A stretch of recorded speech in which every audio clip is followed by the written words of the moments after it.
Monday Night Football. The Eagles offense struggled in the first half, then started to gain momentum in the second.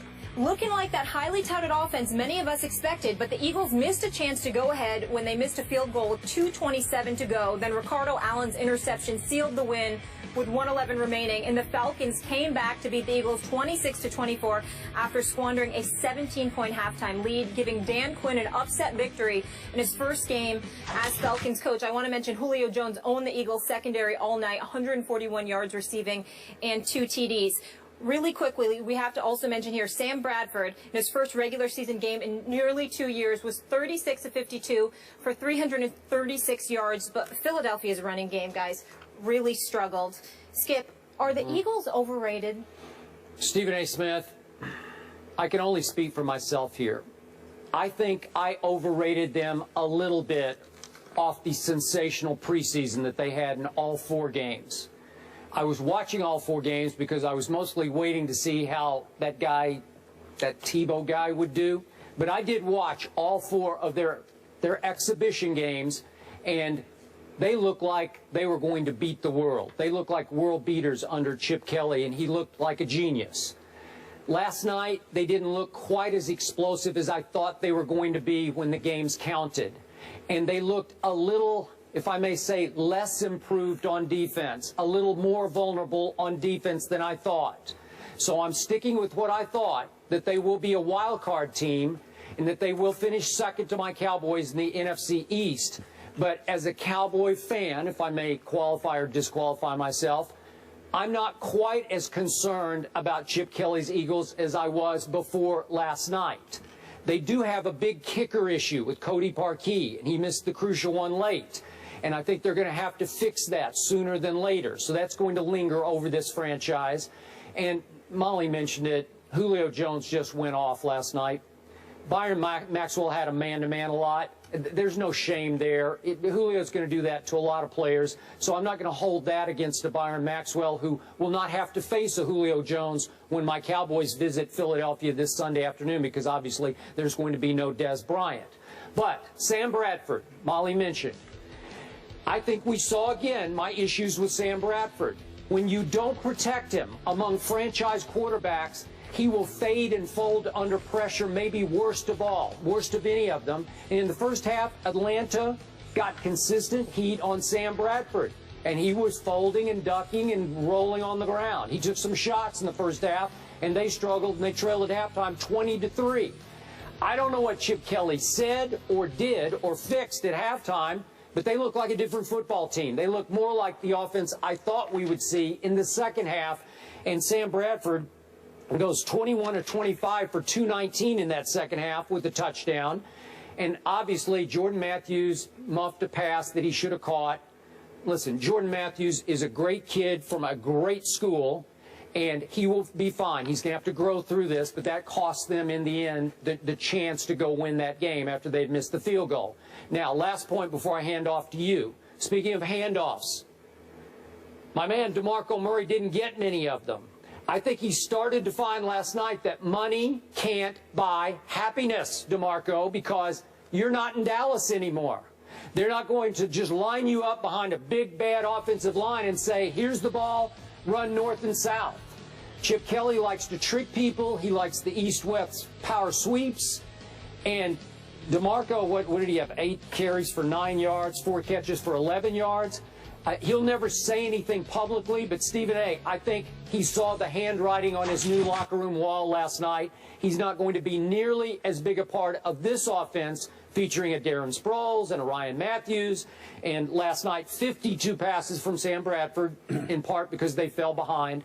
But I think DeMarco is going to be an unhappy camper, though he'll never say so publicly.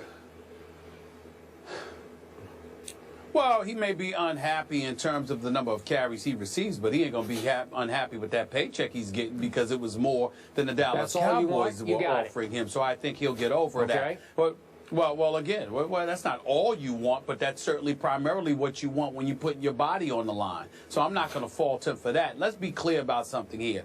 If you want to really, really look and point the finger at anybody, point it at Chip Kelly. Now, obviously, you look at a guy like Byron Maxwell. You paid the big bucks in the offseason. You no longer got Richard Sherman on the other side or the Legion of Boom covering you. You're on your own out there on an island.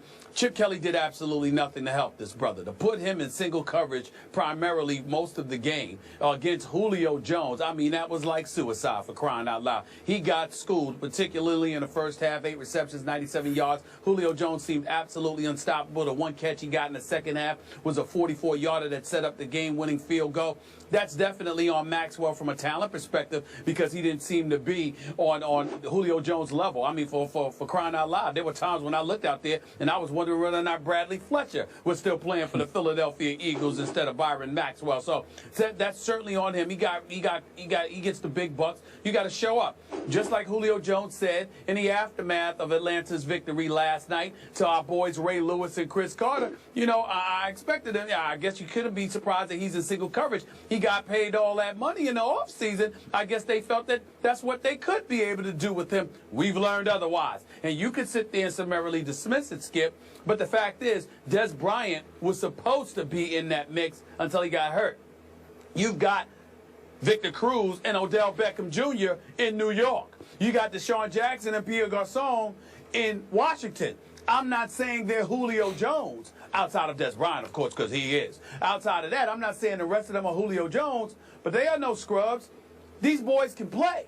And so Byron Maxwell is going to have to step up and be that elite corner that he wanted to get paid for being. Having said all of that, you're Chip Kelly. You got to know that Byron Maxwell doesn't need to be in that situation against Julio Jones. I mean, it didn't take long to realize it was going to be a long night that Julio Jones was ready to ball. That's number one. Number two, DeMarco Murray, you running east-west. I thought Chip Kelly wanted him in from Dallas and Philadelphia because he wanted north and south runners. So that certainly turned me off a little bit. Number three, the Eagles' defense. They bended a lot. They didn't break ultimately because they were able to come back, but they bended a lot. And so I'm looking at it from that perspective, and I'm saying there's reason for concern, but I saw a lot of things that I liked about the Eagles. I didn't think Sam Bradford had a bad game. I didn't have a problem with him going down, getting smacked around. As long as he got up and still slung the ball for over 350 yards, I got no problem with that, man.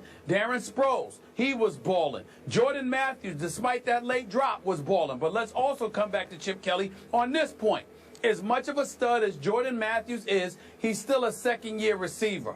That's your number one guy? You don't think it would have behooved you to have an experienced wideout on the football field with him? You got the rookie in Aguilar. You've got Jordan Matthews. Don't get me started with Riley Cooper. Ertz made a tremendous catch. Brett Selleck can play. But you got a second year. I like Jordan Matthews a lot. So do I. Okay? And it ain't because he's from Vanderbilt like you throw out up there with your homer self. It's why we should all love him. Jordan Matthews can play. He just had no business. He just had absolutely positively no business being the team's number one option. So there's some question marks with the Philadelphia Eagles. I'm still not diverting away from my pick for them to win the NFC East. But some of the things that Chip Kelly wanted to do, there were some positives there. But questions about what he had done in the offseason came to light. Positive, Kiko Alonso, that big-time interception. That was a spectacular interception in the end zone because Atlanta could have put it away in the first half. That's good. The bad is the usage of DeMarco Murray, okay?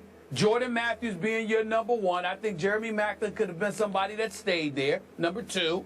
And obviously you look at it from the perspective of DeMarco Murray and how he was used, running east-west instead of north-south or whatever. You look at Chip Kelly, there's some question marks there as well. But let's also give Atlanta some credit. They still have some work to do. But I like what I saw from Dan Quinn's squad. They were going after the Eagles, particularly in that first half. I haven't seen Atlanta's defense play that way, the way they played in the first half. I haven't seen them play that way in years. So clearly there is a culture change that's taken place in the ATL. And that's why they were my pick to win the NFC South. And I believe that I've seen nothing to change my mind on that point. Yeah, I would need to give you credit for that because I also liked what I saw from Atlanta, and I was surprised by what I saw from Atlanta. And back to your receiver point quickly, Remember, I thought Nelson Aguilar was going to have a breakout splash of a coming out party on Monday Night Football because he showed you that in all 4 of the preseason games. And the Monday Night Lights, I guess, were a little too bright for him. He caught 1 ball for 5 yards, looked lost on the first, that 1 ball that was thrown to him. So there were only 2 targets. He was only throwing 2 balls the whole night. I don't know if he wound up in Chip's doghouse or Sam Bradford didn't trust him enough. He still could have a coming out party against my Cowboys on Sunday because he is an explosive, talented young man. Well, he is. He's got a lot of talent. The bright lights might have gotten too much for him, but his first NFL regular season game. Give the brother a break. I'm not going to call him out on that. He's got a lot of potential. The upside is tremendous. Let's leave it at that. The bright lights of Monday Night Football in your first game, I mean, that happens. Where I would say to you that you need to watch, what you need to watch for, Skip, is this. The Philadelphia Eagles, as presently constructed, is the classic case of a team that's ultra-talented, that can hit you with haymakers and really take you out of here. The flip side is, if you get physical with them, you put a hat on them, you can sort of mess with them a little bit. Always the case. They're not the most physical team in the world offensively. You got some rough riders on the offensive side of the ball in various other teams throughout the NFL. We don't know if the Eagles have those rough riders. That's what we need to find out about them, because teams know they're talented. They got ability, they've got speed, they can play. So what happens? In the sport of football, what are they going to do? They're going to punch you in the mouth. That's what they're going to do and dare you to do something about it.